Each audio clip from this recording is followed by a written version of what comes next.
Crypto जो कि उसमें खाली जो बिटकॉइन जिसका थोड़ा हिस्ट्री था, उसमें आप देखें तो कई बार ये हुआ है कि 70 से 85% भाव गिरा है।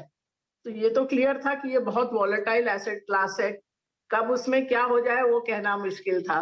जो आपने रशिया यूक्रेन युद्ध की बात की वो भी डेटा एनालिसिस पे आधारित था कि 40 साल में देखा हमने कि जब जब कोई युद्ध हुआ हो या जैसे 9/11 जैसा टेररिस्ट अटैक हुआ हो या यूएस ने जैसे कहीं बमबारी की हो, चाहे गल्फ वॉर हो, हर स्थिति में देखा कि हर एक बार, ये भी नहीं कि औसतन, बट हर एक बार साल भर बाद वो मार्केट मूव में नजर नहीं आता है। जो स्टॉक मार्केट डायरेक्टली नहीं उससे अफेक्ट होती, वहां वो नजर ही नहीं आता है।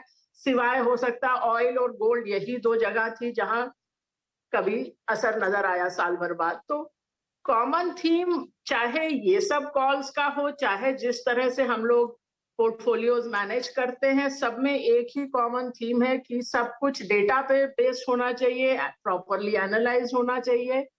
और इसीलिए हम लोग मशीन, जो हम लोग बोलते हैं सिस्टम का उपयोग, आर्टिफिशियल इंटेलिजेंस, मशीन लर्निंग, इन सब का भी काफी उपयोग करते हैं, क्योंकि वो बड़े वॉल्यूम में डेटा को एनालाइज कर सकता है, ऑब्जेक्टिवली एनालाइज कर सकता है। बिल्कुल मैम, आपने सही कहा कि अपने पूर्वाग्रह से आप दूर रहें और अगर आप फैक्ट्स के साथ रहेंगे तो आपको हमेशा सफलता मिलेगी। लेकिन आजकल लोग इतनी मेहनत करते कहाँ, कौन इतना पुराना डेटा देखेगा।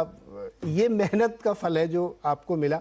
और ये बात आपने सच कही कि मैंने भी बहुत बार आपके स्टेटमेंट सुने थे कि जब करेंसी के बारे में आप बोलती थी, मेरी खास दिलचस्पी थी, तो आप ये हमेशा कहती थी कि रुपये डिप्रिशिएट होगा। तो लगातार हर फोरम पे मैंने आपके स्टेटमेंट सुने और आज हमें चांस मिला कि मैं इसको थोड़ा और समझूं। तो अब थोड़ा एक एक करके एक्सप्लेन करते हैं इसको कि जो रुपए की स्थिति इस वक्त है, क्या जो आप कह रही थी कि बहुत समय से नहीं डिप्रिशिएट हुआ था वो अब हो गया एक झटके में, या अभी और पेन बाकी है?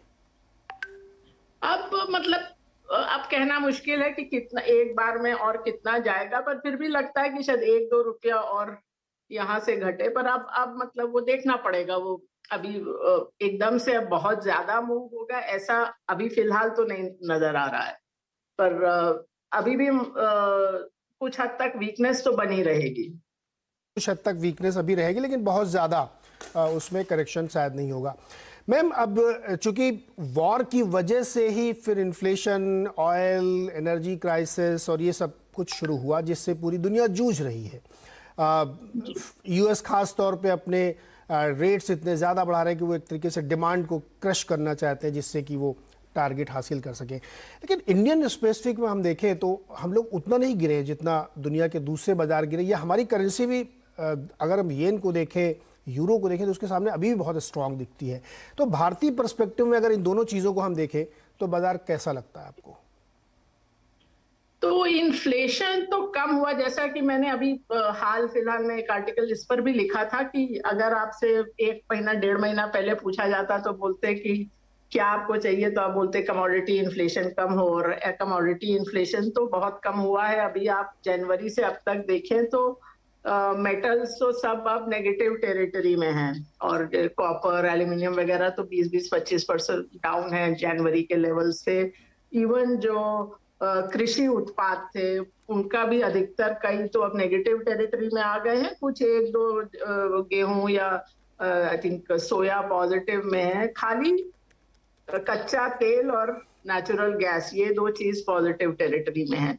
पर फिर भी अभी, जैसा कि आपने ठीक बोला, कि अभी भी यूएस में जो लास्ट इन्फ्लेशन का डेटा आया है वो अभी काफी अधिक आया है, क्योंकि इन्फ्लेशन अब कमोडिटी से दूसरी जगह भी चली गई है, और जो कमोडिटी गिरी है उनका भी पूरा इम्पैक्ट जून तक नहीं